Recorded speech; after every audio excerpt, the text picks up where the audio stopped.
I'm so excited to be here today. As everyone may already know, I am Jamie Lieberman. I'm the owner and founder of #Legal. You are on my YouTube channel, probably. But this interview is a part of my ongoing interviewing series, talking to industry leaders about what they wish they knew in their business before the pandemic. I am so excited to be here today with Alexia Vernon, one of my favorite people ever, who I've worked with for a long time. We've actually both worked with each other. I've used her services, she's used our services, and we have this wonderful relationship. I have so much respect for the work that you do, Lex, and I am so grateful for you being here. So please tell everyone who you are and all about your business. Yes. So I was thinking about my answer to this, and I'm going to give the answer that I would have given pre-pandemic because I think it's still relevant, even if things are adjusting.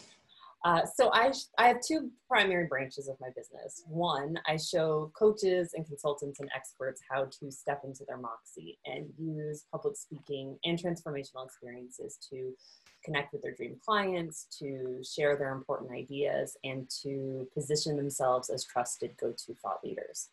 Then on the organizational side, as a coach and trainer, I support executives and sales professionals, high-performing teams, and HR and training and development leaders with their presentation skills development, with high-stakes conversational speaking, with pitching, with negotiation, and with women's leadership development.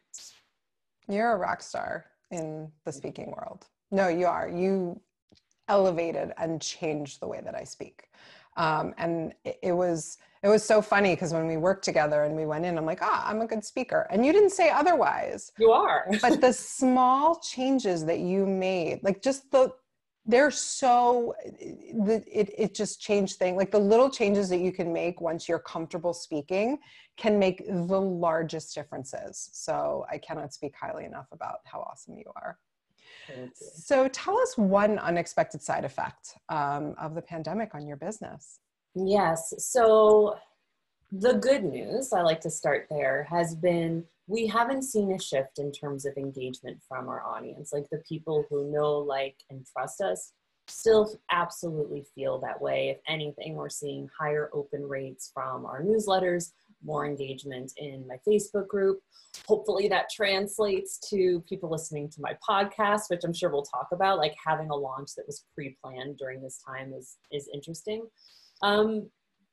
But in terms of the negative, there's been a crap ton of that. Given that a lot of the work that I do has been in person around live speaking, live training, all of those things have contracted. And I don't want to suggest that there's not opportunities within that.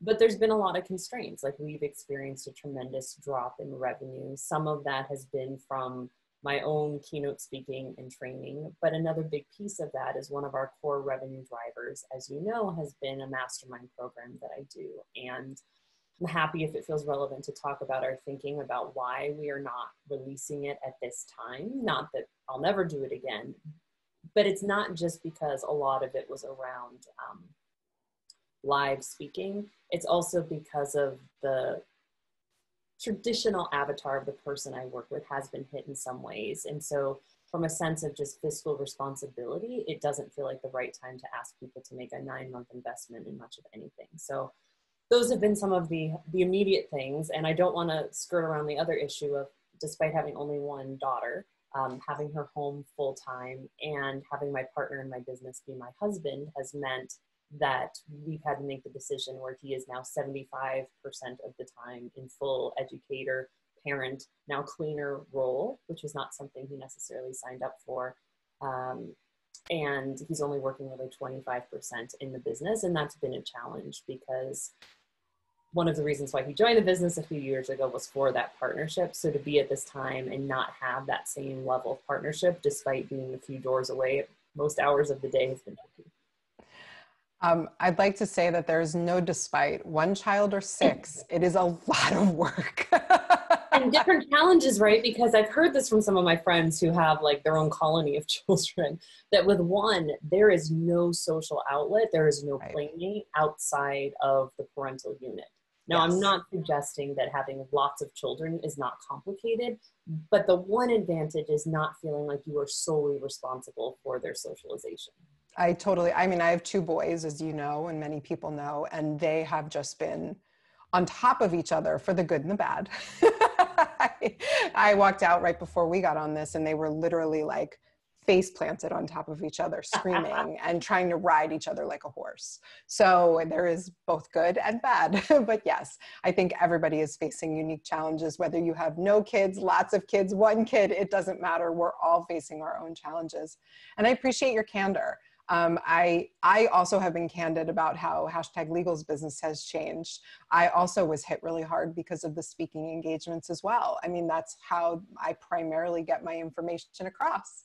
And when we started this interview, I said, I'm scrambling in my apartment trying to find a place to video. You'll see different backgrounds, and I'll be honest about it. Like, I have no good place. I have an office where I plan to do all of that, and that office isn't available right now. So it's just, yeah, and I appreciate the honesty, because some people are like, everything's great, and it's not. There's changes and there's things. So what have you changed? How have you started to deal with all of the things that are popping up? So where we are in our cycle with most of our clients is I had pivoted my business schedule when my daughter started full-time preschool several years ago, so that summertime could be really loose for us. And that could be an opportunity for me to be able to work behind the scenes in my business on projects.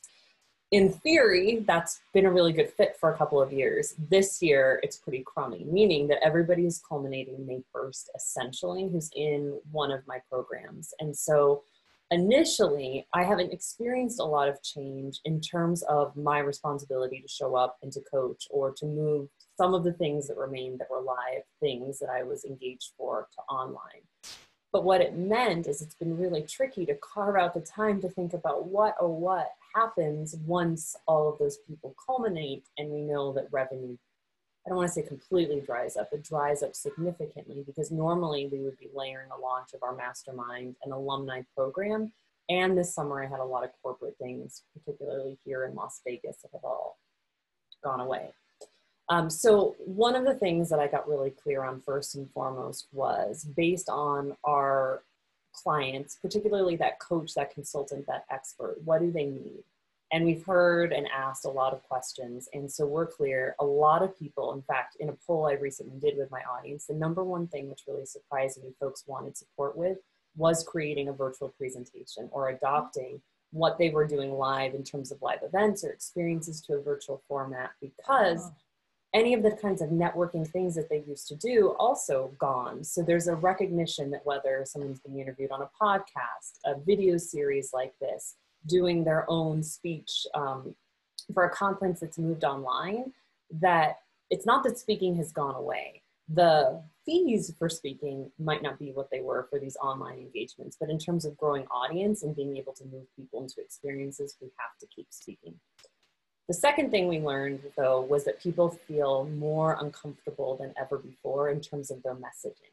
Even if they felt like they had offers that were specific, that were timely, that were relevant, being able to talk about this difficult time in a way that didn't diminish the value of their work, that created an appropriate, classy sense of urgency, but also respected that there are people, many people, who have no capacity to make an investment right now without being irresponsible, but not wanting to ignore the fact that there are people who are able to make that investment. Therefore, our short-term plan has been creating some appetizer bite-sized coaching packages that allow people to get the most immediate support that they need, in many cases in a one-on-one context, which is something I haven't had on offer in my business for a while, but also moving ahead with creating what we were already planning to do, which is a step into your Moxie messaging studio of doing done-for-you services. And I know you know about this, but some done-for-you services for coaches, consultants, experts, thought leaders, whether that is helping them with persuasive, relevant, engaging, soulful, Moxielicious, as I would say, copy for their websites, for email sequences, but also with a lot of promotional assets, whether that's speaker one sheets, whether that's media kits, and in a lot of cases, helping them take what maybe they have as existing assets, but making them work for this virtual space that we're now in. So we're still at that stage of like, we're about to start to reveal, that would be the word, what these things are. Again, you know, we're very aware that our business model has been predicated on high touch, high price point, deep, extended engagements.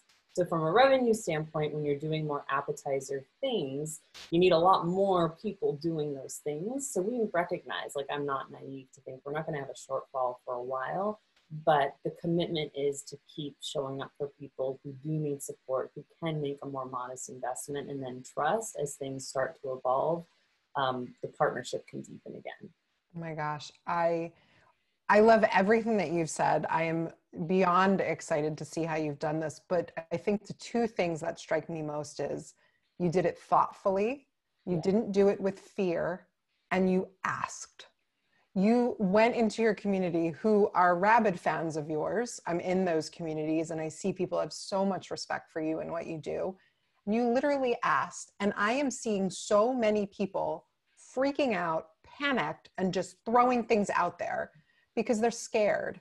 And obviously you've had so much change. I'm sure that is incredibly anxiety inducing, but you stayed the course. And I just have so much respect. And I think that is such an incredibly smart lesson that I want to keep saying to people.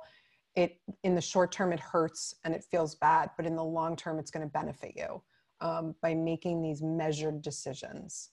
I want to believe that. And thank you for the affirmation, because I wrote a newsletter maybe 2 weeks into all of this that said, for me, survival is predicated on understanding where I am with these 3 Ps. One of them is panic. And I would be so out of integrity if I didn't acknowledge that I had a week of intense panic where I thought, I am going to need to get medicated because I don't know how I'm going to be able to handle this. Yeah. I don't want to skirt over what that process looked like to move out of panic, but I can say that for me, I had a panic about a year ago, a little less than a year ago at this time, where we had a launch that really surprised us negatively. And so in some ways, in hindsight, while financially that was not a gift to like have a shortfall the year before and then hit this, it was a gift in terms of resilience and grit, because I recognized that was uncomfortable, not nearly as uncomfortable as this has been, but it was uncomfortable enough to recognize that within 60 days, we were able to recalibrate and it wasn't fixed, but it was survivable. And so knowing that deep down, like having evidence that we got through that, made it easier to move out of the emotion and recognize there are solutions here as well. But just like then, I couldn't control it. I couldn't force an answer. Like just giving myself permission to show up for people and trust, and like walk around with my notebook and write down all the musings for what could be.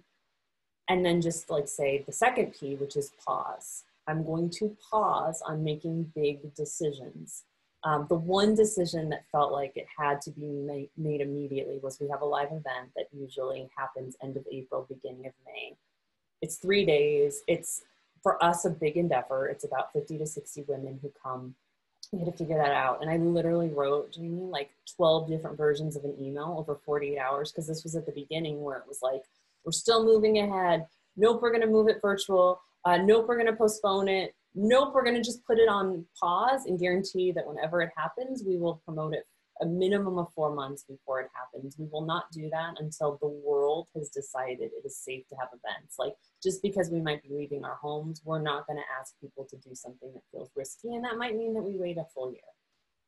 And then offer people during that weekend a virtual experience that is not in place of it, but it just complements what it was going to be. So like that, like knowing, okay, these are the decisions I do have to make right now because other people's lives are involved, and then pausing the things that I don't have to decide, helped me get to that place of now being able to pivot. But I was not that person who the first few weeks was like, here's how I'm pivoting, here's what I'm doing, because I didn't bloody know. And I think for a lot of us, we might still not know. And that's okay. There's nothing worse than not getting clear on how we're pivoting in a way that doesn't just allow us to make short-term revenue, but actually aligns with the long-term vision. Like otherwise we wind up making concessions we don't have to make. And I'm sure we've all seen that, where suddenly somebody's like 10K offer is $500. Yes. And then you wonder, like, all those people who paid 10K 3 months ago, they gotta be royally pissed that like And I've taken advantage of some of those, like, what? This thing that I wanted but didn't choose to invest in has now like completely come down in price. But I know that my greatest loyalty has to be to my existing clients. And so one of the things I will proselytize every single day while this is going on is there's nothing wrong with offering more bite-sized, or what I prefer to call appetizer options, but you can't negate your pricing structure. So if something was $500 before per hour, let's say, it has to stay that way, but maybe you only give 3 to 4 hours worth rather than 50 hours worth. Otherwise, you're really hurting your brand in terms of all the people who've gone on this ride with you. Why should new people who haven't worked with you get a better option than what they got? I could just shout this from the rooftops. This has 100% been our philosophy, and this is how we've done it. And I also had the panic moment. I think everybody has to have, and it wasn't a moment, it was many moments. So I don't want people to think it was like a minute and I was cool. No, I was terrified for the first few weeks. I didn't know what it was going to look like. And I think it was so important to both panic and pause. And I love that you said that. And for me, getting through the panic was I dug into my books, and I know my books really, really well. So if you don't know your books, go learn your books. And I know what my payroll costs are, because that's my biggest expense. And for me, that's my top priority, was keeping all of my staff employed with their benefits. I needed that. And I didn't want to have to sacrifice that. If I had to, I had to, but I was doing anything I could not to. And so the books for me were pulled me out of that panic. So I was like, okay, I can do this. We can get through this. And then we were able to pause and make those decisions. And I think that's, that looks something different for everybody, but those ideas are universal. It's just how you get through it.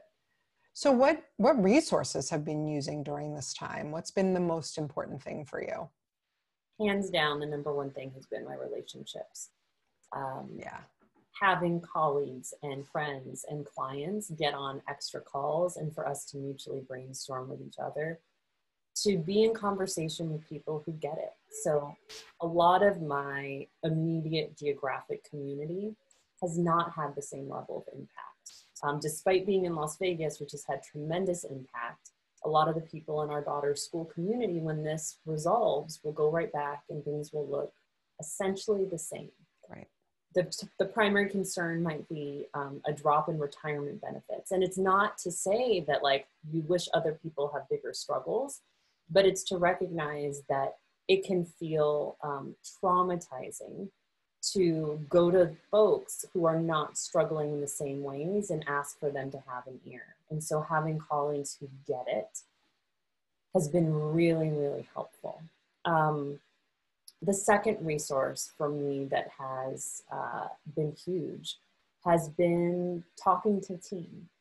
So I don't have full-time employees outside of my husband, but looking at what are our different options and how do I make sure that as I'm thinking of ways that we might pivot, like you all have been in this business, what sounds like we're making a weird sharp right turn that's out of our philosophy versus, no, this makes sense. And I would support you going in this direction to make sure that I'm not missing certain blind spots. That's also been really huge.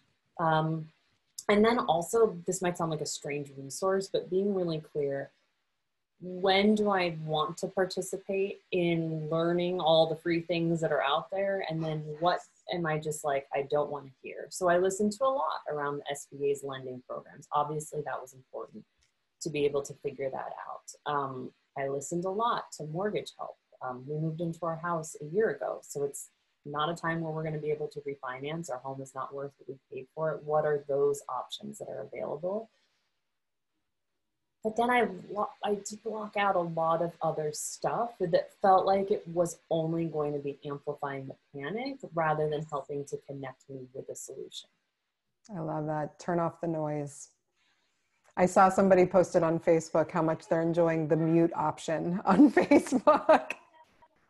And I laughed. It's true. Yeah, I think I've had to mute, and if this is you, I'm not going to apologize that this is the type of person I would mute, but like the conspiracies theories, yes.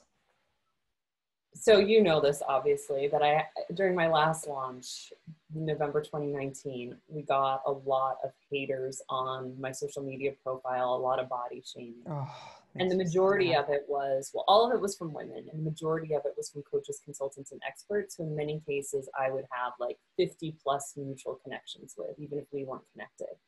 And a lot of the strange conspiracy stuff is coming from people who I am connected to, or if I'm not, are coaches, consultants, and experts, and we have like 150 people in common, where it's just like, I bless you, I release you, but I do not want that showing up and zapping my energy.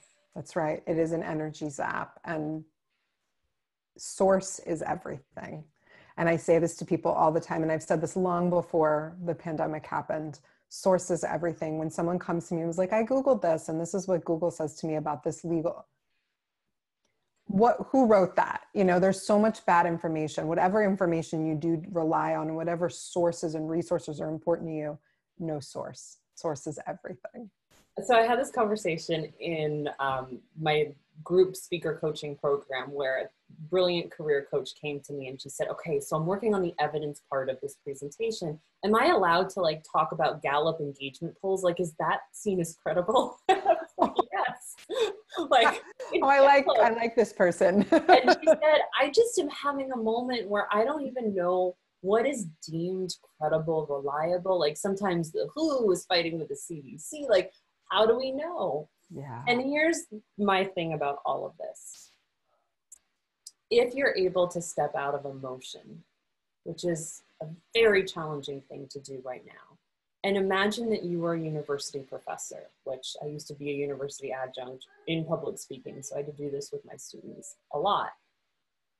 Does this evidence sound like it's in dialogue with what other respected experts are saying, or does it feel like it's an outlier? Now, groupthink can be dangerous, but in general, if it's from a trusted source and it sounds like it's a part of the same conversation, you've checked Snopes, like, then you're probably safe, probably. Yes. But if it sounds like something nobody's thinking about and nobody's hearing, it may be that it is not the best use of evidence. Such good advice. So before we wrap up, what one piece of advice would you give to, say, new business owners? Because I'm pretty sure there's a lot of new businesses coming out of this pandemic, when preparing for a crisis or even just in their long-term plans. So one of the mistakes I made is I thought, because I had these two different avatars and two different sources of revenue, that I was diversified. But what I realized, and what my entire city of Las Vegas has recognized, thinking it too was diversified, is that it was all still predicated on a lot of live events and in-person things. And so one of the things when we talk about diversity is to be really open to what are all the different types of diversity, individual and group. Do you have all high ticket offers, or not that you have to have, a $15,000 offer and a $25 offer, but even if you're at high price points, and this is something you pointed out for me, which was really helpful, are there ways for people to be able to bridge up? They don't have to bridge from $25 necessarily, but to be able to do things in smaller batches, and to not have revenue locked into, fortunately we didn't have this, but only a couple of programs that launched at very specific times of year. So I can remember, I think we might've been in the same session at a ConvertKit conference where there was a speaker who was talking about your one big signature thing that you launched. And both of us looked at each other and were like, that sounds like a horrendous idea. And, the times are proving that you might have a few signature things that you're known for, that's great. But you don't want it so dialed in to just one or two things that there's not the ability to be flexible if you need to. I love it. That is amazing advice. It is so good. So thank you so much for taking the time, for answering all of our questions. Please tell everyone where they can find you and all of your amazingness. Yes. So for folks who do consider themselves in the category of coach, consultant, expert, I do have a digital guide. It's as relevant for virtual as it is for live speaking, called Nine Mistakes. It's the word nine, ninemistakes.com, which talk about 9 mistakes that coaches, consultants, and experts make with their speaking. And I would say, again, online or live, but really thought leadership and how to avoid those mistakes. My new podcast is out. It's called Moxylicious. So if you listen on Apple Podcasts or Google or Stitcher or whatever all the other places are, I got to get that line better. Check it out. Moxylicious, Moxie, and then Licious. It's fun, it's relevant, and it's actionable. Awesome. We'll make sure and drop all the links and everything so people have them too. So thank you again. It is always awesome to see you. Thank you for holding space for not just this, but all of these conversations, because these are the kinds of conversations we have to be having right now. How do we pivot in thoughtful ways? But also, I love that you asked, like, we can never be prepared for crisis, but we can learn from crisis to put other fundamentals in place to make it easier to navigate when future ones happen. This is why you want to work with Lex, because she puts everything better than you could put anything. You're the best. Thank you.